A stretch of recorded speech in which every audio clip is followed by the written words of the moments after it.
ঈদের ছুটিতে প্রকৃতি প্রেমীদের প্রথম পছন্দ বিশ্বের দীর্ঘতম সমুদ্র সৈকত কক্সবাজার। ব্যবসায়ীরা বলছেন ঈদের পরপরই এখানে নামবে পর্যটকদের ঢল। বিস্তারিত কামরুল ইসলাম মিন্টুর প্রতিবেদনে ছবি তুলেছেন হেলাল উদ্দিন। সমুদ্রে নীল জলরাশির এক অপার মুগ্ধতার দরজা সবসময় খোলা পর্যটন নগরী কক্সবাজারে। ঢেউগুলো কখনো ধীরে আবার কখনো দ্রুত গতিতে এসে আছড়ে পড়ে সৈকতে। মুগ্ধ হয়ে দেখেন হাজারো পর্যটক। কেউ ছবি তোলেন, আবার কেউ নিঃশব্দে অনুভব করেন সমুদ্রের না বলা বার্তা। তাই ঈদের লম্বা ছুটিতে হাজারো পর্যটক আসছেন সমুদ্রের কাছে। পর্যটকদের সে ভ্রমণ আনন্দময় করতে প্রস্তুতি শেষ করেছে হোটেল মোটেল কটেজগুলো। রয়েছে আলোকসজ্জা, আরামদায়ক পরিবেশে সাজানো হয়েছে প্রতিটি কক্ষ।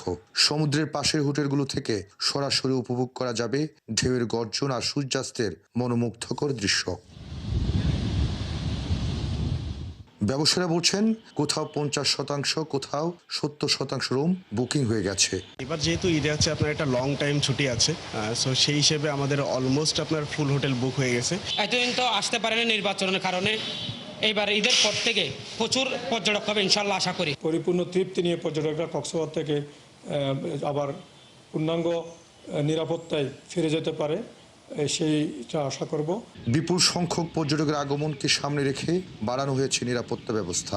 বাংলাদেশ পুলিশ, ট্যুরিস্ট পুলিশ এবং প্রশাসনের সমন্বয়ে সৈকত জুড়ে বাড়ানো হবে টহল। আমাদের হেল্প ডেস্কের মাধ্যমে আমরা সর্বত্র সহযোগিতা করি এবং জানানোর সাথে সাথে আমরা কুইক আমাদের মোবাইল পার্টিটাকে আমরা পাঠানো হয় যাতে তারা সেবাটা পায় আর কি। পর্যটন সংশ্লিষ্টরা আশা করছেন এই ঈদের ছুটিতে কয়েক লাখ পর্যটক আসবে সমুদ্রনগরী কক্সবাজারে।